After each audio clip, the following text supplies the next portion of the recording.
The Kerala story 2 यानी कि the Kerala story 2 film Kerala जैसे धर्मनिरपेक्ष राज्य को गलत तरीके से पेश करती है, हाई कोर्ट का ये कहना है। इस पे विवाद है।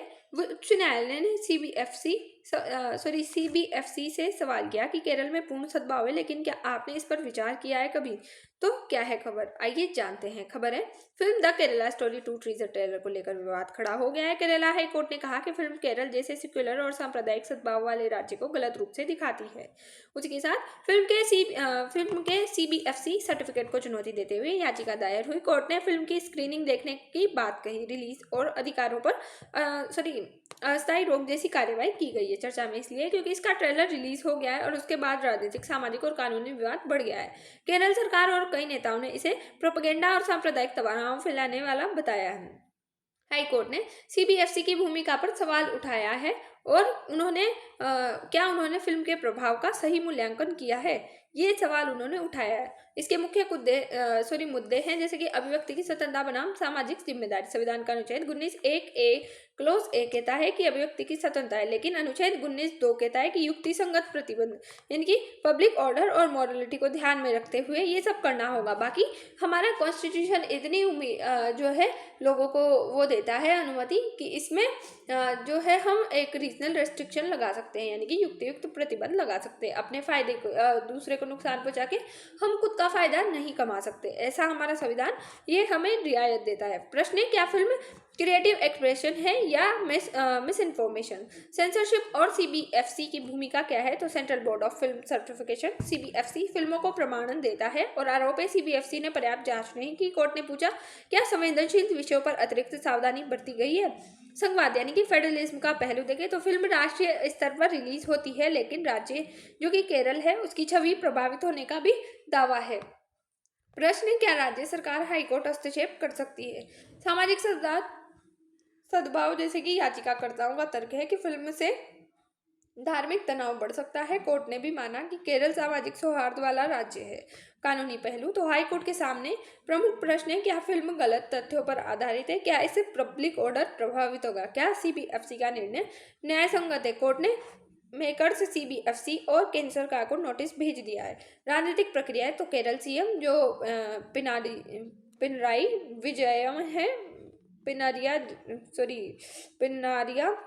विजयन है, केरला के साइड के नाम थोड़े उटपटांग होते हैं तो माफ कीजिए, फिल्म को प्रोपेगेंडा बताया। विपक्ष और अन्य दल इसे सांप्रदायिक एजेंडा बता रहे हैं। फिल्म निर्माता का दावा है कि सत्य घटनाओं पर ये आधारित है। अब इसका बैकग्राउंड क्या है, तो पहली फिल्म द केरला स्टोरी 2023 भी लव जिहाद, धर्मांतरण जैसे मुद्दों पर विवाद में रही थी। सुप्रीम कोर्ट ने तब डिस्क्लेमर लगाने का निर्देश दिया था। क्रिटिकल एनालाइज देखें तो उसका एक पॉजिटिव पक्ष है कि अभिव्यक्ति की स्वतंत्रता लोकतंत्र की आधारशिला है। नकारात्मक पक्ष है कि गलत प्रस्तुति से सामाजिक तनाव बढ़ सकता है, राज्य की छवि खराब हो सकती है।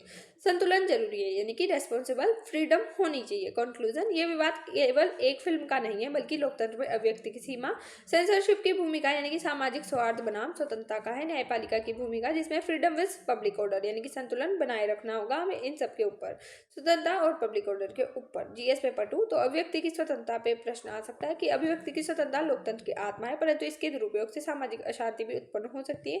समालोचनात्मक विश्लेषण कीजिए। न्यायपालिका और कार्यपालिका दोनों यानी कि फिल्म प्रमाणन जैसे मामलों में केरला हाई कोर्ट के हस्तक्षेप को न्यायिक सक्रियता या अतिक्रमण के रूप में कैसे देखा जा सकता है, चर्चा कीजिए। संघवाद, किसी फिल्म द्वारा राज्य की छवि प्रभावित होने की स्थिति में क्या राज्य सरकार को हस्तक्षेप का अधिकार होना चाहिए? संघवाद के संदर्भ में विश्लेषण कीजिए। जीएस पेपर 4 एथिक्स के अकॉर्डिंग देखें तो मीडिया और सिनेमा की नैतिक जिम्मेदारी यानी कि सिनेमा केवल मनोरंजन नहीं बल्कि सामाजिक जिम्मेदारी भी है। इस कथन के संदर्भ में मीडिया और फिल्म निर्माताओं की नैतिक भूमिका का मूल्यांकन कीजिए। सत्यविश प्रोपेगेंडा, तो प्रोपेगेंडा और तथ्य आधारित प्रस्तुति के बीच अंतर धुंधला होता जा रहा है। समकालीन मीडिया के संदर्भ में चर्चा कीजिए। ऐसे और इंटरव्यू लाइक क्वेश्चन है जैसे कि cinema as a tool of narrative building यानी कि सिनेमा समाज के में विचारों और धारणाओं को आकार देने का शक्तिशाली माध्यम है। उदाहरण सहित स्पष्ट कीजिए। फ्रीडम विद रेस्पॉन्सिबिलिटी, तो पूर्ण स्वतंत्रता और सामाजिक जिम्मेदारी के बीच संतुलन ही लोकतंत्र की सफलता का आधार है। टिप्पणी कीजिए।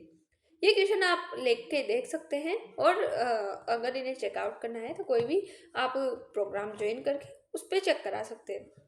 उसी के साथ अभिव्यक्ति की स्वतंत्रता के संबंध में निम्न कथनों पर विचार कीजिए। तो ये कॉन्स्टिट्यूशन ऑफ द इंडिया के अनुच्छेद 19(1)(a) के तहत दिया गया है कि इस पर कोई भी प्रतिबंध नहीं लगाया जा सकता, और अनुच्छेद 19(2) के तहत युक्तिसंगत प्रतिबंध लगाए जा सकते। तो दोनों कथन सही है, यानी कि 1 और 2 दोनों सही है। इसमें 3 नहीं दिख रहे, थोड़ा कुछ मिसअंडरस्टैंडिंग हो गई होगी। फिल्म के प्रमाणन के लिए भारत में कौन सी संस्था जिम्मेदार है? तो central board of film certificate यानी कि CB हमने देखी थी FC। उसी के बाद जय हिंद, जय भारत, थैंक्स फॉर वॉच।